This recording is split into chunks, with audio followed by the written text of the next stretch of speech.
que los pacientes con VIH tienen una prevalencia, una incidencia mucho mayor de enfermedad de transmisión sexual, pero cuando nos enfocamos a las ITS de etiología viral, pues las guías cambian año a año con referente a lo que es tratamiento, inclusive profilaxis, varía el conteo de CD4 para definir una u otra conducta. Sobre este tema tan interesante, el doctor Hugo Páez nos va a orientar. El doctor Hugo Páez es médico internista de la Universidad del Bosque, es infectólogo de la Universidad del Rosario, hizo su máster en VIH en la Universidad de Barcelona de España. Algo muy importante también, que es un experto en el manejo de TS-MDR de la Universidad Católica de Murcia de España. Él trabaja como coordinador de infectología del Hospital Simón Bolívar, es el director médico nacional de la Corporación Milagros, infectólogo asistente de alta complejidad y vida médica. El tema a tratar con el doctor Hugo Páez es diagnóstico y manejo de ITS virales en el paciente con VIH. Doctor Hugo Páez, muchísimas gracias por acompañarnos y instruirnos un poco en este tema que cada día toma más trascendencia. Bueno, buenos días a todos. Muchísimas gracias, doctor Alexander, por la presentación. Creo que me tocó como cuando le sirven a uno el tinto antes del almuerzo, pues pusieron a la doctora Cassetti antes mío, entonces les pusieron el postre, ahora me tocó la parte mala. Intentaré dar lo mejor de mí porque después de la doctora Cassetti, pues imagínense. Gracias de nuevo a la CIN por la invitación. Quiero traerles esta imagen. Años 80, años 90, las personas infectadas con VIH sabíamos que tenían una mortalidad muy alta, independiente de lo que se diera en ese momento, la mortalidad superaba el 80%. Hubo huelgas, la gente salía a decir pues, que se estaban muriendo del VIH. ¿Y eso por qué se los quiero mencionar? Porque eso lo relaciono con lo que está pasando con el coronavirus actualmente. En marzo, abril y mayo de este año, cuando empezamos la pandemia en Colombia, todo el mundo tenía miedo, todo el mundo tenía susto, y ese miedo y ese susto hacía que todo el mundo hiciera caso. Pero han venido pasando los meses y desafortunadamente ese miedo se ha perdido y ese caso se ha perdido. Es por eso que los casos de coronavirus vienen aumentando. Y eso mismo ha pasado en VIH. Ustedes saben que pasamos de esta cara triste, de esta cara aburrida, donde todos se morían, afortunadamente a una cara más alentadora, donde nuestros pacientes tienen una supervivencia muy alta. Pero perdimos el miedo y perder el miedo, pues bajamos la guardia. Y al bajar la guardia, pues han aparecido algunas cosas que nos han complicado la vida en infecciones de transmisión sexual, que es lo que hemos venido viendo disparado en los últimos meses. Entonces, ustedes saben que hay una tendencia no solo nacional, sino mundial, a pues, hacer unos bacanales, a hacer orgías, donde lo que prima es la pérdida del control, el uso de drogas intravenosas o inclusive intracavernosas en los hombres, y pues tener sexo con diferentes personas, muchas de esas inclusive desconocidas y desconocido su estado serológico. Otra cosa que nos ha traído cosas buenas, pero también otras cosas malas, como les voy a mostrar, es la PrEP. La PrEP desafortunadamente se está tomando como si fuera un reemplazo del preservativo y no es eso, porque la PrEP te previene, como te dice, el VIH, pero ¿y dónde están las otras 10, 11 ITS que no está cubriendo la PrEP? La gente asumió que la PrEP era para dejar de ponerse el preservativo y están tranquilos. Ya les voy a mostrar unas gráficas que son desalentadoras en cuanto a esto. Y lo otro es la facilidad del acceso al sexo, ¿cierto? Antes a mí me tocaba a uno hace 20, 30 años, pues cortejar a la persona con la que quería estar, invitarla a salir, mejor dicho, eso era un drama y una cantidad de tiempo para poder tener sexo con esa persona. Hoy en día, con una aplicación, pues es súper sencillo. Ahí usted prende la aplicación y mira a su alrededor y hay 10 o 15 personas que quieren tener sexo con usted, independiente de conocerlo o desconocerlo. Entonces, todo este avance en la tecnología, todo este avance que hemos tenido, pues nos ha traído problemas. Y los problemas son estos. Miren esto. Un estudio de JAMA del año pasado, donde muestra cuál es la asociación de la gente que comenzó a tomar PrEP con el riesgo de infecciones de transmisión sexual. Y miren esto tan importante. Entonces, casi 3.000 pacientes, cogieron 3.000 pacientes que estaban en PrEP y vieron al cabo de 2 o 3 años qué era lo que pasaba con las ITS. Afortunadamente, el 50% de esos 3.000, es decir, casi 1.500, no tuvieron ninguna enfermedad, ninguna infección de transmisión sexual. El otro 50, o sea, otros 1.500 sí tuvieron alguna una ITS. Lo desalentador es que del total de los 3.000, casi el 5 al 10% tuvieron más de 5 infecciones de transmisión sexual en ese periodo de observación. Les dije, solo 1.500 personas tuvieron una ITS, pero el total de las ITS fue 3.000. Es decir, que en promedio, cada persona de estas que estaba en PrEP, que tuvo una ITS, tuvo por lo menos 2 infecciones de transmisión sexual. ¿Y cuáles fueron las más prevalentes? Pues lo que sabemos generalmente. Entonces, uno, los herpes genitales, primera cosa. Y en cuanto a las infecciones de transmisión sexual no virales, pues estaba primeramente la clamidia, la sífilis y la gonorrea. ¿En qué sitios? Generalmente a nivel rectal. Proctitis por clamidia, gonorrea e infecciones por sífilis. Entonces, primera cosa que alarma, ojo con la PrEP, la PrEP es una cosa muy buena, de lo cual nos contarán también ahora más adelante en el evento, pero tenemos que explicarle a la gente el riesgo de las otras IPS que quedan sin cubrir. Segunda cosa, las aplicaciones. A partir de que salieron las aplicaciones de poder conseguir sexo de forma fácil, pues miren lo que ha pasado, principalmente en esta segunda gráfica. Las infecciones por gonorrea han subido casi entre un 2 a 3 veces más de lo que pasaba antes de que hubieran estas aplicaciones de fácil acceso sexual. Y lo mismo pasa en clamidia. Entre 2, casi que 4 veces hay un mayor riesgo de adquirir una infección por este tipo de microorganismos. Bueno, entonces ya entrando en detalle, cuando le dicen a uno, venga, hable de infecciones de transmisión sexual, pues a uno se le viene a la cabeza toda esta cantidad de nombres, ¿cierto? La limitamos a ITS virales, que para 25 minutos sigue siendo mucho. Entonces las ITS, las infecciones de transmisión sexual virales son principalmente 5. Está la infección por hepatitis A, B y C, el virus del papiloma humano, el herpes simple y el VIH, pues que es el tema grande de la conferencia. Revisando qué más iban a dictarles, pues decidí dejar hepatitis B y hepatitis C sin tocar porque vendrán otras personas a hablarles del tema y me voy a enfocar a hablarles rápida y someramente del herpes simple, de la hepatitis A y del virus del papiloma humano. En cuanto al virus del herpes, entonces nosotros pues bien conocemos esto, es un motivo de consulta muy frecuente tanto en urgencias como en consulta externa. Recuerden que es un virus que pertenece a la familia de los alfivirus, a los herpes virus. Acuérdense que hay 8 tipos de herpes, el herpes simple tipo 1 es el primero y el herpes 2 que es generalmente de transmisión genital, pero ya les voy a mostrar otras cosas. Generalmente la transmisión es por exposición al contacto o a las secreciones. Usted toca unas vesículas como las que están en la foto y tiene contacto con esas vesículas o con secreciones de un paciente que tenga un herpes activo y se va a contagiar. Tiene una característica muy importante. Acuérdese que el herpes nunca se elimina. Usted trata una infección por herpes, quita la infección aguda, pero él tiene un periodo de latencia. Él queda metido en el sistema nervioso, ¿cierto? Queda metido ahí, queda guardado y hace episodios de reactivación y queda a lo largo del tiempo. Esas reactivaciones dependerá de qué? De su estado inmunológico, de su estado de salud, de cómo esté usted de ansiedad, de estrés, bueno, una cantidad de detonantes que pueden hacer que esas infecciones por herpes vuelvan y recurran en el tiempo. Generalmente cuando usted tiene una infección aguda por herpes, entonces puede tener un prodromo que pues todos sabemos que puede tener dolor, algo de hormigueo, picazón o algo de ardor en el sitio donde fue la exposición.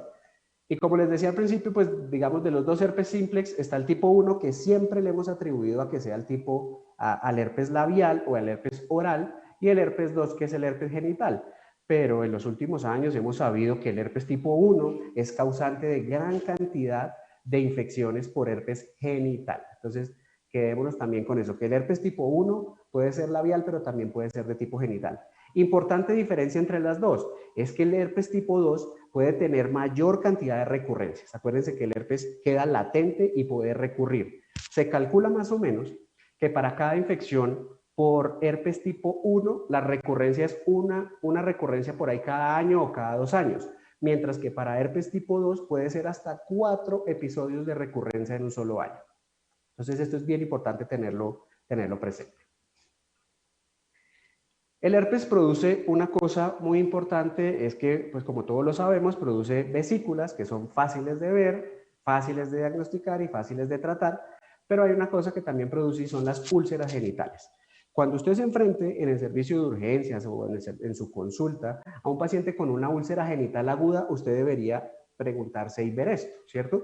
Primero, si la úlcera es única o si la úlcera es múltiple. Si su úlcera es única, piense en 2 etiologías, sífilis o chancroide, o el chancro duro de la sífilis o el chancroide, que es el chancro blando del Haemophilus ducreyi. ¿Cómo las diferencia? Generalmente la sífilis es indolora, no se les olvide. Entonces, úlcera única, indolora, generalmente va a ser una sífilis primaria, un chancro duro. Cosa diferente a que sea una úlcera única, pero que duela muchísimo. Sospeche que tiene un chancroide asociado a Haemophilus ducreyi. Ya si usted ve que su paciente tiene múltiples úlceras, ¿sí? Y además de eso de pronto ve alguna vesícula, siempre piense que tiene un herpes genital, bien sea herpes tipo 1 o tipo 2. Esta es la distribución del herpes tipo 2 a nivel mundial. Ustedes ven que hay una cantidad de casos desproporcionados, y esto era para el 2006, principalmente afectando las regiones del África, pero en América Latina y en Asia y en Europa, miren también cómo está afectado. Inclusive usted se mete a cualquier página de internet de algún periódico o de algo y aparece esto: preocupante aumento de contagios de herpes en el mundo. Lo advierte la OMS, porque es que miren los datos tan importantes, miren los datos tan importantes. Más de 500 millones de personas en el mundo tienen un episodio de herpes genital. Para el 2016, el 13%, óigase bien, el 13% de la población del mundo que tenía entre 15 y 50 años ya había estado expuesto al herpes simple tipo 2. El 13%. Pero lo más importante es que dentro de ese mismo grupo de edad, entre 15 y 50 años, para el 2016, casi el 70% ya había estado infectado por herpes tipo 1. Entonces estamos ante un problema de higiene y salubridad y un problema de salud pública no solo nacional, sino mundial. Siempre nos hemos dedicado a pensar que el herpes tiene, pues, lo que uno ve dermatológicamente, ¿cierto? Entonces uno ve las vesículas o ve la úlcera y lo trata. Pero acuérdense que el herpes tiene otras complicaciones asociadas que de pronto se nos pasan por la cabeza. Uno es la retención urinaria aguda. Hay mujeres que hacen, sobre todo en mujeres, retenciones urinarias, tenesmos francos asociados a infección por herpes. Segundo, las meningitis asépticas. Acuérdense esos pacientes que llegan con meningismo, le hacemos pruebas, muestra un líquido que es completamente estéril, pero con aumento de los linfocitos, la glucosa un poco caída.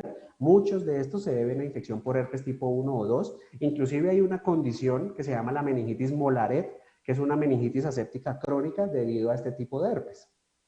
Produce también encefalitis, cuadros de herpes diseminado, también produce hepatitis, neumonitis y enfermedad pélvica inflamatoria en las mujeres. El diagnóstico, pues como les dije y como todos sabemos, inicialmente es muy sencillo. Usted ve unas vesículas o ve una úlcera que es dolorosa y que son múltiples, y usted dice, pues tiene una úlcera por herpes o tiene una infección genital u oral por herpes. Entonces, inicialmente el diagnóstico es clínico. Si usted quisiera hacer una prueba, entonces la prueba de elección sería hacerle PCR. La PCR hágasela siempre y cuando, PCR para herpes 1 o PCR para herpes 2, hágasela siempre y cuando haya presencia de lesiones activas. ¿Cuándo hacer test serológicos? Entonces, los test serológicos tienen una indicación pues verdaderamente clara. Es, si no hay ningún síntoma y usted sospecha que el paciente le dice, no, es que a mí me dio, doctor, tuve unas lesiones que eso era herpes, pero ya se me desaparecieron y ya no tengo nada. Si usted tiene un paciente que sigue sospechando herpes y la PCR le dio negativa, o si la pareja de esa persona refiere a haber tenido un episodio de herpes, y en los pacientes con infección por VIH. El tratamiento, pues entonces hay dos formas de tratarlo. Primero es tratar un primer episodio y segundo es cómo se trata la recurrencia.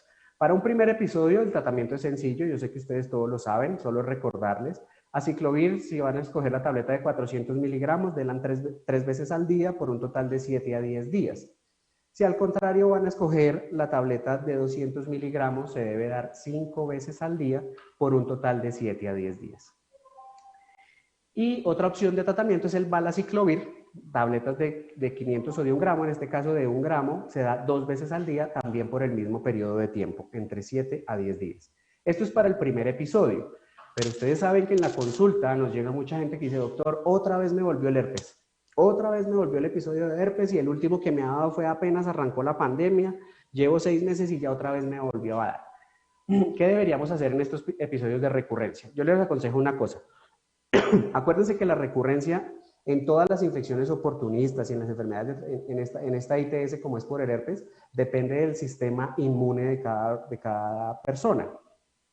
Yo encuentro muy frecuentemente en la consulta que la gente, la recurrencia de esta y de otros muchos tipos de infecciones, incluyendo forunculosis, bueno, otra cantidad de cosas, se debe a estrés personal, a estrés laboral. Entonces, también hagan un acompañamiento con psicología. La gente muchas veces tiene problemas económicos, personales, familiares, y eso es lo que hace que su sistema inmune baje y vengan las recurrencias de la enfermedad.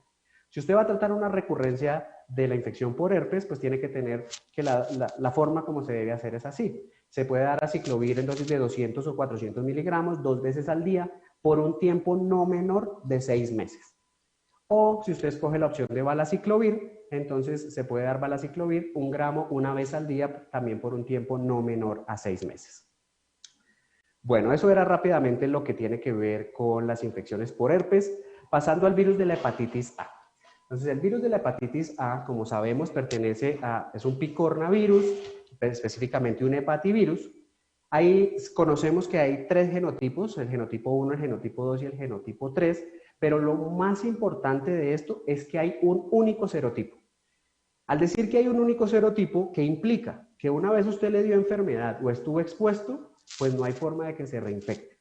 Eso es muy importante. ¿Para qué? Como les voy a mostrar más adelante, una vez le da usted hepatitis A y tiene anticuerpos protectores, esos anticuerpos son duraderos y no se conocen casos de reinfecciones.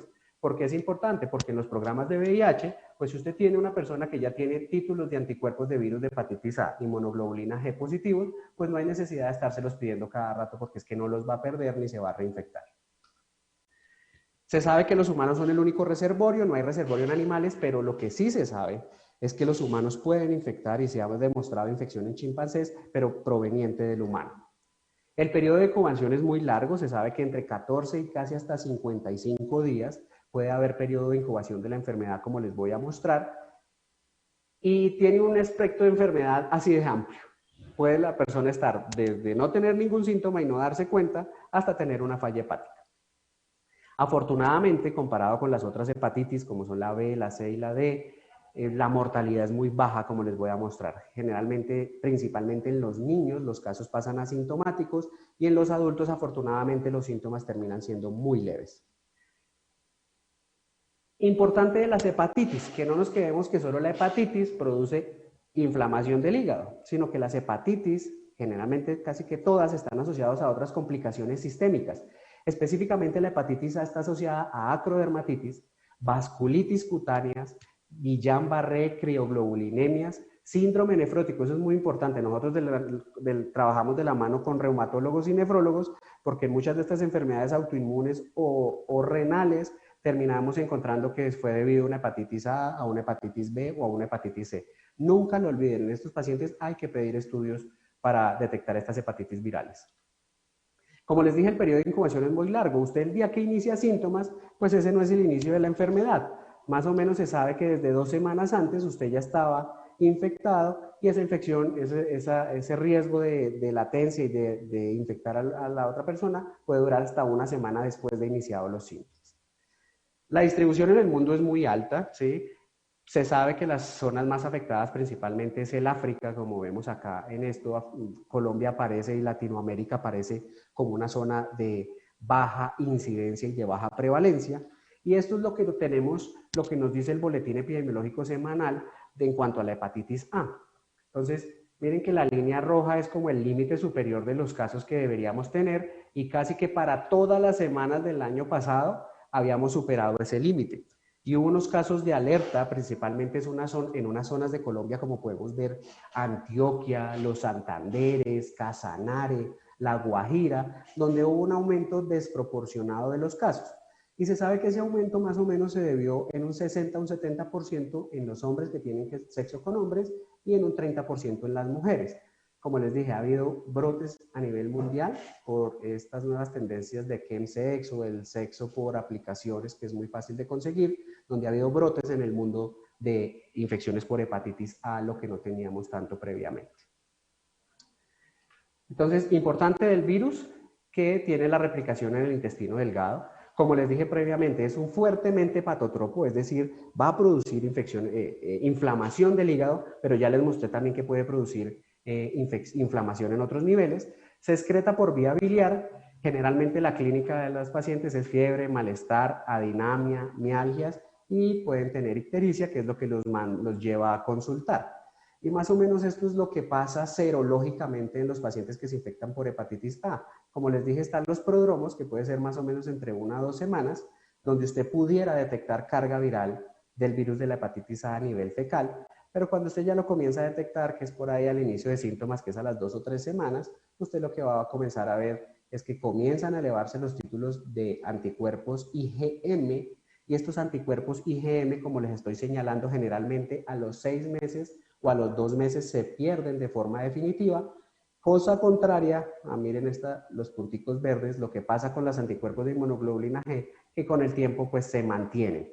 Es decir, que una vez usted expuesto, pues mantiene inmunidad en el tiempo. Y como les dije, pues la infección por virus de hepatitis A pues puede pasar por varias etapas. Entonces, más del 70% de los niños van a tener una infección asintomática.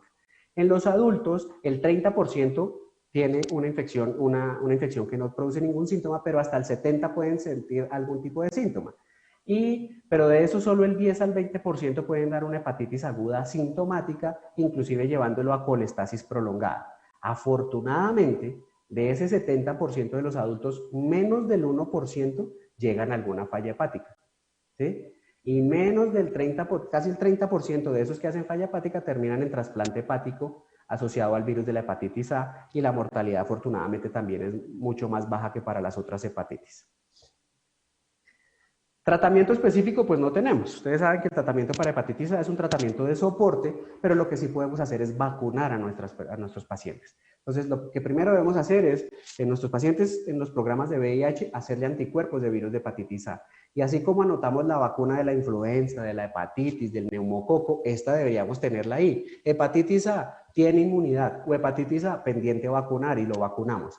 La vacunación es con 2 dosis, ¿sí? Se da 2 dosis de hepatitis A un espacio separado entre a dosis de 0,6 o 0,12 meses, máximo 12 meses después de aplicada la primera. Y hay otra connotación, que si ustedes van a poner vacuna conjugada con virus de hepatitis B, es decir, el paciente no tiene ni anticuerpos de hepatitis A ni anticuerpos de hepatitis B y ustedes quieren poner la vacuna conjugada, pues se dirá vacuna conjugada por 3 dosis en el esquema habitual que se deja para el virus de la hepatitis B.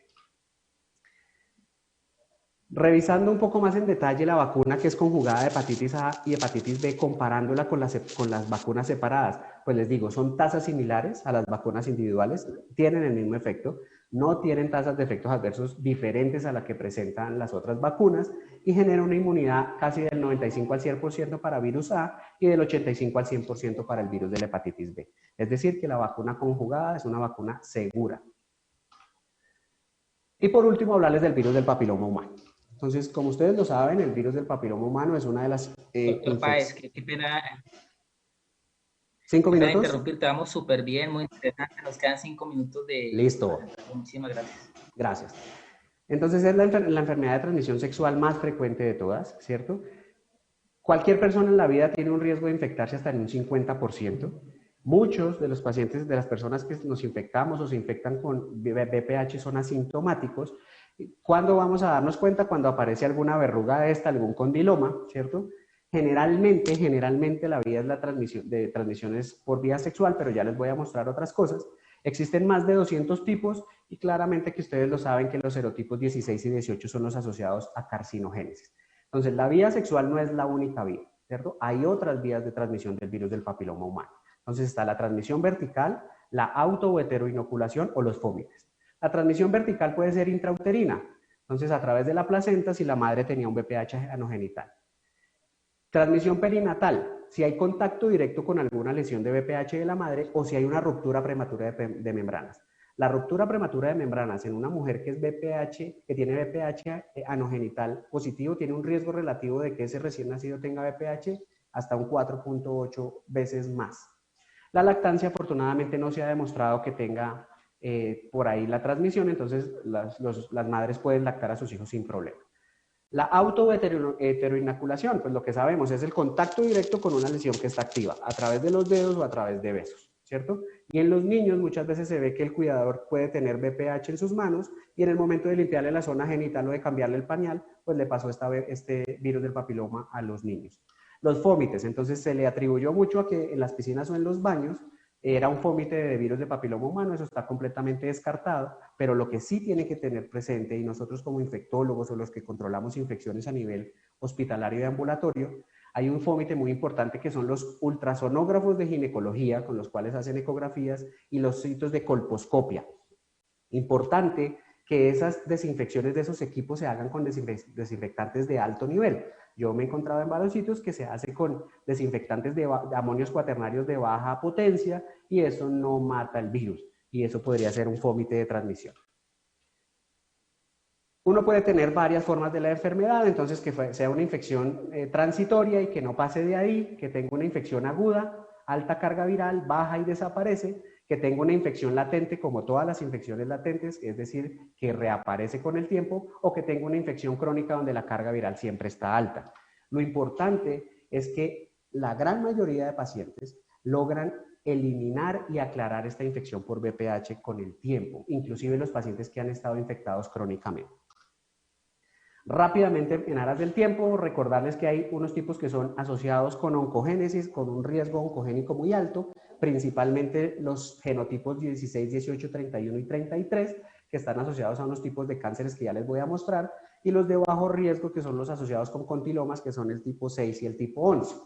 Y esto es lo que nos muestra es la cascada. Miren que la base de esta pirámide, donde lo que más encontramos de casos de VPH son las verrugas genitales, ¿sí? Desafortunadamente siempre las más afectadas con esto van a ser las mujeres, seguido van a estar el cáncer de cervix y las lesiones intraepiteliales de alto grado cervicales y ahí en orden decreciente otros tipos de neoplasias.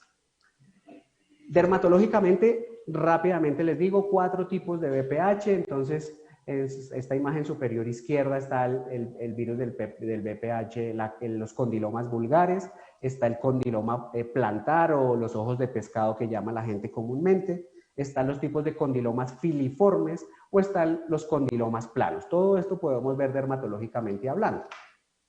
Ya cuando hablamos de la infección por virus oncogénicos, entonces lo que pasa es esto. Usted tiene unas células epiteliales normales, llega el virus del papiloma humano e infiltra estas células y hay una desproporción acelerada de este tipo de células neoplásicas y se comienzan a producir todas las lesiones neoplásicas que conocemos.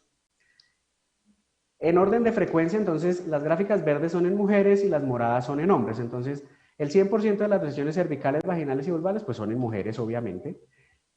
Los cánceres anales y rectales, el 70% son en mujeres y un 30% en hombres. Y el cáncer de orofaringe es casi en un 80% en hombres y un 20% en mujeres. Y el de pene, pues obviamente un 100% en los hombres. ¿Tiene alguna incidencia vivir en un país pobre o un país rico? Pues miren que sí, desafortunadamente nos siguen dando duro. La incidencia y la prevalencia en mujeres entre los 20 y los 50 años en países menos desarrollados comparado con los que están más desarrollados es casi que el doble. Es decir, que por ser país pobre y por ser país subdesarrollado, las mujeres en este grupo de edad tienen mayor riesgo de infección por virus del papiloma humano. Esto es solo para recordarles, no se les olvide que en aras del tiempo los virus oncogénicos están asociados a los genotipos 16, 18, 31, 33 y los otros están asociados a los tipos de tumores no oncogénicos. Una cosa muy importante que muchas veces se nos olvida es que el virus del papiloma humano también está asociado a infertilidad. Esta revisión sistemática nos muestra que tener virus de VPH, infección por VPH documentada a nivel del semen, tiene un riesgo de más de 3 a 4 veces de infertilidad comparado al que no tiene este tipo de infección. Y eso se debe principalmente a 2 cosas. La primera es que ocurre una cosa que se llama la astenosospermia, que la astenosospermia es que los espermatozoides están pero no sirven para nada. Y lo segundo es que se generan anticuerpos antiesperma que afectan la fertilidad de estos hombres. Acuérdense que lo que buscamos siempre es prevenir o hacer tamizaje de lesiones por VPH, no solo a nivel vaginal, no solo a nivel de cervix. No se les olvide el carcinoma orofaringeo y el carcinoma de pene en los hombres.